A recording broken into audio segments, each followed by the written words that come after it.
I want to ask you about vape shops. I see them pop up everywhere. We talked about California, but I see them honestly all over the country. If anybody who is watching this that knows a teenage child is aware of the epidemic of vaping in our country, and I have to imagine that it's not good for kids. Is there anything that you guys can do on the FDA front to fight this prevalent epidemic of vaping with young kids? This is another mess that we walked into. During the Biden administration, there was a mass proliferation of vape and smoke shops and gas stations selling illegal Chinese vaping products. These are products where we know there's distribution channels, we know where they're coming in through the ports. And we walked into this realizing, hey, what's going on here? These vape shops are popping up in every corner in America like mushrooms, and no one really understands them or talks about them. Or in the medical community, they don't even talk about what's in these vape shops. Turns out 85% of the vape products are illegal Chinese vape products. Some of them are designed to make kids addicted with little video games or music players that are Bluetooth enabled as part of the vaping device to try to get kids to get on these products, stay on the products, and keep buying them. And their ads are all over TikTok for vaping products. It's everywhere. And just remember, there is no fruity flavored vape product that is legal in the United States. That's most of what's in these stores. There is no gummy product enhanced with 7-OH, which is an opioid, that is legal in the United States. And so you have all of these illegal products sold on every corner in America, in every neighborhood, and no one talked about it. No one understood it. And so we walked into a mess. And I quickly did some research. We were just in Chicago announcing the largest raid to date of illegal Chinese vaping products. I was doing some research on that greater Chicago area. They have 100 Starbucks in that area and 1,200 vape shops and smoke shops and other retailers selling these illegal vaping products. They're everywhere. They're dominating our society. They're around military bases. They're around college campuses and high schools.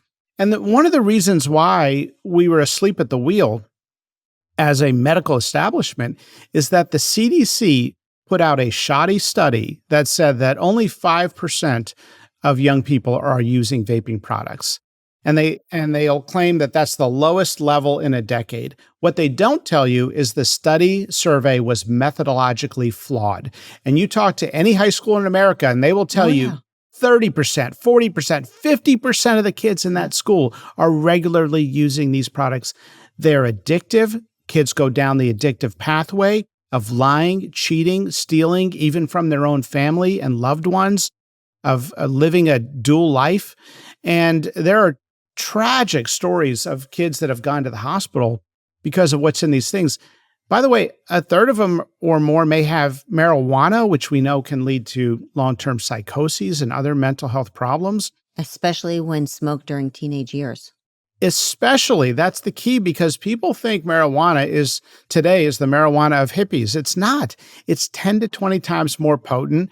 Many of it is much of the marijuana in the United States comes from marijuana farms, and these marijuana farms are sometimes owned by Chinese and even Mexican cartels operating those farms in the United States. So just because it's marijuana doesn't mean that it's not from a cartel. And what else is in those vaping devices? Formaldehyde sometimes, heavy metals like lead. So we have stories now of high schools that say once a month, a kid goes to the hospital, sometimes in an ambulance, because of popcorn lung. We hear stories of individuals that have quit their lives, that have gone down a very dark road because they have to steal in order to get these vaping devices. We hear kids that are not attending class because they're in the boys' bathroom where they keep the vaping pens in the tiles in the ceiling because it's off the radar of the school. This is an epidemic in the United States, and nobody was paying attention to it until President Trump came into office. We are working with the Department of Justice and Attorney General Pam Bondi, Secretary Kennedy, and we are going all out We're addressing the distribution networks. We're stopping port shopping, which is when these illegal products show up at the ports.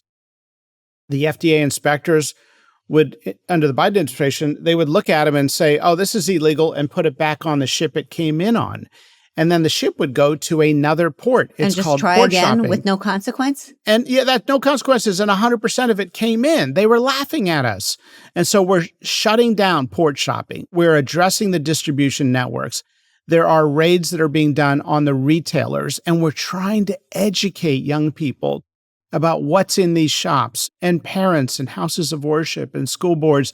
Everybody needs to know this is an epidemic that has been in part a silent epidemic, but it's starting to destroy lives. And it's not just the vape products, it's opioids. You can walk into these vape shops and literally buy an opioid. It's called concentrated 7-OH or hydroxy or hydroxymetragenine. It goes by several names. We call it collectively 7-OH or hydroxy. It is 13 times more potent than morphine, and you can walk into one of these vape shops in America and buy it like a cup of coffee. We have got to wake up. I'd imagine that anybody watching this would say, well, it's probably better to smoke a vape than a cigarette because cigarettes will cause lung cancer, and there's studies behind cigarettes and lung cancer. Are there serious studies that doctors are taking seriously about the dangers of whatever content there is inside the vape? Because I haven't heard about those. I've always heard, well, it's probably better than the alternative, or it's not that bad, or I'm buying it from a reputable source. I mean, I see people walking around with vapes all over the place. I talk to doctors about what's in the vape stores, and they say, I don't know. I ask them, what % of high school kids are vaping? They say, I don't know. Talk to a high schooler, they'll tell you 20 to 50%. I ask the doctors, what % of the vape products have THC? They say, I don't know. It may be a third or more. I ask them, what are the other ingredients in these vape products? They say, I don't know. So it is true that if you are using an FDA-approved vape product, which is designed to transition people from combustible cigarettes to another form of nicotine delivery, where you're getting nicotine delivered in a way where we know what the chemicals are in that product, that it is less dangerous than combustible cigarettes. That is true. But what we are seeing is an epidemic of young kids vaping from scratch, not transitioning from cigarettes. And they're vaping with illegal products where we have no idea what those chemicals are. And when somebody comes into the hospital, we have no idea what's causing the lung damage. And anybody could just open a vape shop and start selling illegal drugs to children? They're popping up everywhere, yes. And there are drugs in there. The 7-hydroxy, you'll hear called a lot of different names. The real name for it is an opioid. It is an opioid, just like other opioids. And we don't want the fourth wave of the U.S. opioid epidemic to start right in front of our eyes. Every other wave of the opioid epidemic, we got caught blindsided. And so we want to be proactive and educate families, because ultimately we can do all the law enforcement in the world. But it's really the relationship between an individual and their loved ones that creates the mindset that there's potential harm here and that you don't want to risk going down the dark road of addiction. We all metabolically want to get fixated and addicted to something, and that's the body's natural tendency. But you want to be addicted to good things, healthy relationships, working out, hard work. And people, unfortunately, are going down this road, not because they're bad people, but because they were not aware of the incredible power that these substances have to suck them in.